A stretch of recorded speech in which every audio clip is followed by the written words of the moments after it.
이재명 정부 및 더불어민주당의 삼권 분립 파괴, 이재명 재판 기피, 검찰청 폐지를 규탄하는 시민단체 기자회견문. 모두가 지금 대한민국이 위기에 처해 있다고 말하고 있습니다. 6월 4일 이재명 정부의 출범은 이러한 국민의 우려를 씻어주는 것이 첫 번째 사명일 것입니다. 그러나 첫 출발은 국민의 근심을 내려놓는 일이 아니라 이재명 대통령 본인의 근심을 내려놓는 일부터 시작하고 있습니다. 여당인 더불어민주당은 이재명 대통령의 재판과 수사를 담당하고 있는 법원의 대법관을 무작위로 늘리기 위해 법을 개정하고 검찰을 무력화시키기 위해 검찰청을 해체시키고 수사청과 기소청으로 분산시키겠다고 합니다. 헌법재판소에서는 2021년 1월 28일 선고에서 권력 분립의 원칙은 국가 권력의 분리와 합리적 제약을 통하여 권력의 남용을 방지하고 이로써 국민의 자유와 권리를 보장하려는 것으로 국가 권력의 기계적 분립과 엄격한 재련을 의미하는 것이 아니라 권력 상호 간의 견제와 균형을 통한 국가 권력의 통제를 의미하는 것이라고 전원재판부에서 결정하였습니다. 즉, 삼권 분립은 국가의 권력을 입법권, 사법권, 행정권의 셋으로 분리하여 서로 견제하게 함으로써 권력의 남용을 막고 국민의 권리와 자유를 보장하는 국가 조직의 가장 기초적인 원리라고 할 것입니다. 그동안 더불어민주당은 국민의 의사를 압도하는 입법권을 통해서 그들의 권력을 남용하였습니다. 윤석열 정부 들어 29번의 탄핵 소추를 남발하였습니다. 예산도 자신의 편의대로 대폭 삭감하였습니다. 이제는 행정권을 거머쥐고 마지막 남은 사법권을 위협하고 장악하고자 합니다. 그 칼날의 끝은 지금 어디로 향하고 있는 것입니까? 오로지 이재명 대통령의 사법적 부담을 없애고 자신의 권력을 입법권, 사법권, 행정권을 모두 장악하여 자유민주주의의 핵심 원리인 삼권 분립을 완전히 파괴해서 괴물 독재로 가기 위한 것입니까? 근대 민주주의에서 삼권 분립을 처음으로 주장한 몽테스큐에이는 법의 정신에서 동일한 인간이라 동일한 행정관 단체의 수중에 입법권과 행정권이 결합되어 있을 때는 자유가 존재하지 않는다라고 얘기합니다. 왜냐하면 같은 군주나 같은 의원이 전제적 법률을 만들어 전체적으로 집행할 우려가 있기 때문입니다. 사법권이 입법권과 행정권에서 분리되어 있지 않을 때도 자유는 존재하지 않는다고 합니다. 만약 사법권이 입법권에 결합되어 있다면 시민의 생명과 자유에 대한 권력은 자의적일 것입니다. 왜냐하면 재판관이 곧 입법자일 것이기 때문입니다. 동일한 인물들의 동일한 단체가 이 세 가지 권력을, 즉 법률을 제정하는 권력과 공공의 결정을 하는 실행하는 권력과 범죄나 개인들의 분쟁을 심판하는 권력을 행사한다면 모두 망치고 말 것이라고 경고했습니다. 이재명 정부와 더불어민주당은 이번 6.3 대선의 결과가 국민들이 자신들에게 입법권, 사법권, 행정권을 모두 준 것이 아님을 각성해야 할 것입니다. 대한민국 다수의 국민들은 자유민주주의의 근간이 되는 삼권 분립을 파괴하고 오로지 동일한 인물인 이재명 대통령에게, 동일한 단체인 더불어민주당에게 입법권과 사법권, 행정권을 모두 줘서 권력을 남용하게 할 만큼, 그래서 대한민국을 망치게 할 만큼 어리석지 않음을 기억해 주시기 바랍니다.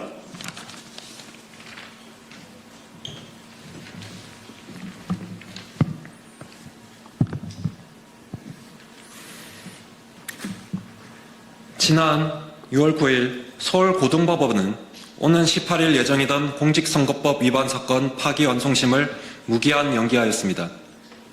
헌법 제84조에 따른다는 단 한 문장으로 대한민국 사법의 시계는 완전히 멈추었습니다. 소추는 기소가 아닌 재판을 포함한다는 것이 헌법학자들의 압도적 다수설이라고 누군가는 거짓말을 하지만 학부생 시절 고려대 법대의 헌법, 형사법 교수님 그 누구도 15년 전에는 소추를 재판이라 가르치신 분은 분명 없었습니다. 건국 당시 제1헌법, 우리 재헌의 아버지들도 이 나라의 후손들 중 재판 중인 대통령 후보가 나온다거나 당선이 될 것이라는 예상은 하지 못했기 때문에 소추에 한정하고 재판은 명시하지 않은 것입니다. 더군다나 민주주의 회복에 대한 염원으로 이룩한 지금 87개헌 6공화국 10차 헌법에서 처음 태동한 헌법 제68조 2항에 대통령은 판결의 사유로 자격 상실됨을 적시한 것은 곧 대통령 또한 헌재의 결정만이 아닌 형사재판의 판결로 자격 상실될 수 있음을 명확히 밝힌 것입니다. 이는 즉 오늘날 사법부의 재판정지 결정은 10차 헌법의 민주주의 정신을 정면으로 훼손하고 있습니다. 6월 9일 추후 지정을 결정한 법관분들과 나머지 4개 재판의 담당 법관분들께 말하고 싶습니다. 이회창 전 대법관은 서슬퍼런 50의 권력 앞에서도 오직 법과 원칙에 따른 인간의 존엄성을 지킨 소신 있는 판결을 내림으로써 자신의 자리는 보존치 못해도 법원의 양심을 지켰고 대쪽 판사로 우리 세대의 우상으로 국민들에게 남겨졌습니다. 그 양심은 무한하여 제 동문 수학한 법대 동기들도 학부 1학년 때부터 그분의 판결을 읽으며 대법관의 꿈을 키워나갔었습니다.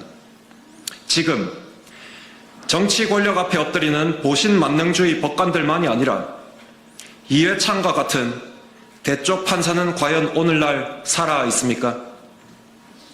사람은 죽어서 이름을 남긴다지만 법관은 떠나도 판례는 영원히 남는 것입니다.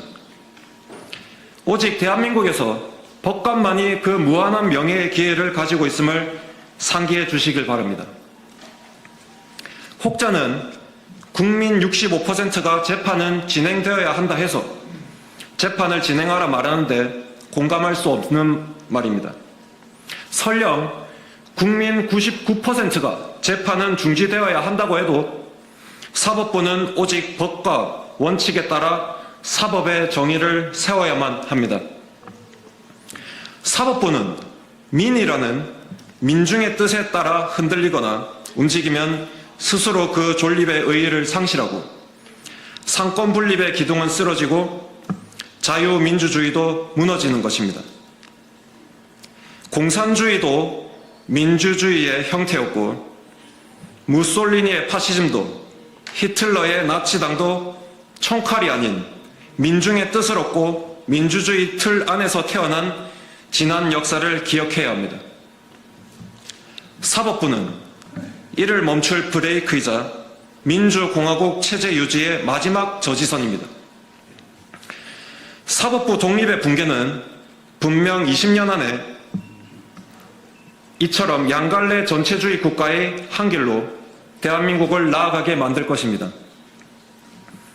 다가오는 역사의 굴레 앞에서 에드먼드 버크의 선의 방관은 악의 승리를 꽃피운다 라는 말을 이 나라 최고지성인 사법부의 긍지에 바칩니다. 감사합니다.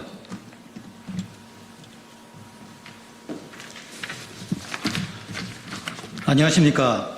저는 지방대학에서 물리학을 가르치고 있는 대학 선생님입니다만은 오늘 이 한 장의 원고에 담긴 내용은 일반적인 지성을 가진 국민이라면 누구나 말할 수 있는 내용이므로 평균적 국민의 목소리라고 생각하시고 들어주시기 바랍니다.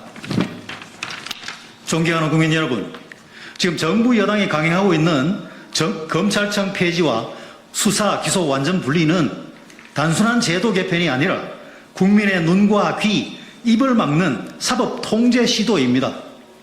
한마디로 말하면 법치주의를 정면으로 부수고 자기 편만 살아남게 만들겠다는 정치 공작입니다.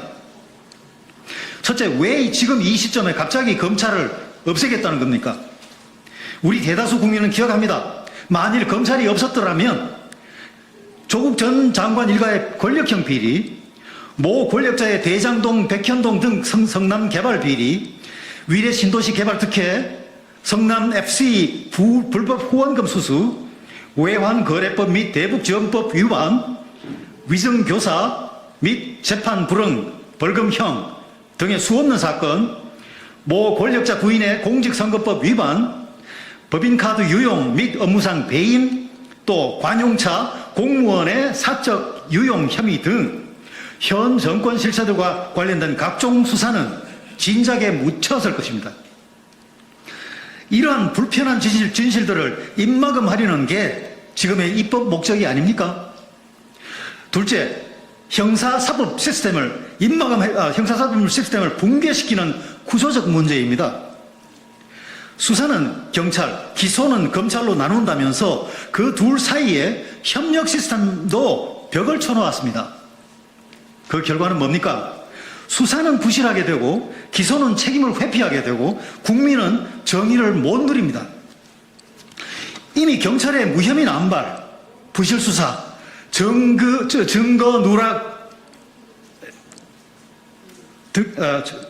누락의 사례는 수도 없이 보고되었습니다. 결국 범죄자는 빠져나가고 피해자는 눈물 짓고 책임지는 사람은 아무도 없습니다. 이게 우리가 원하는 사법개혁입니까? 셋째, 국회 통과 절차 자체도 반민주적 폭거였습니다. 법사위에서 제대로 된 논의도 없이 날치기 상정했고 야당과 전문가들의 반대 의견은 무시하고 심지어 상임위 소위 회의록조차 공개하지 않고 헌법상 권한을 침해하는 내용을 단독 강행 처리하였습니다. 사회 체계를 바꿀 정도의 중대 법안이 졸속심사, 밀실협의, 의회 폭주로 결정되고 있습니다. 이런 식이면 내일은 또 어떤 헌법기관이 없어질지 모릅니다. 헌법기관조차 눈에 가시면 없애겠다는 것입니까? 존경하는 국민 여러분, 검찰이라는 조직이 완벽하지는 않습니다. 동서고금에 완벽한 나라는 없었습니다. 그래서 이는 개혁의 대상이지 해체와 파괴의 대상이 될 수는 없습니다. 검찰은 권력형 비리를 견제할 수 있는 마지막 장치임을 잊어서는 안 됩니다. 따라서 검찰을 없애버린다는 것은 정의를 지키는 마지막 보루를 무너뜨리는 것입니다. 지금 벌어지고 있는 일은 개혁이 아닙니다. 반헌법적 입법 쿠데타라고 하겠습니다. 우리는 지금 정의냐 권력이냐 법치냐 독재냐라는 기로에 서 있습니다. 이 위험한 입법 폭주 반드시 국민의 힘으로 막아내야 합니다.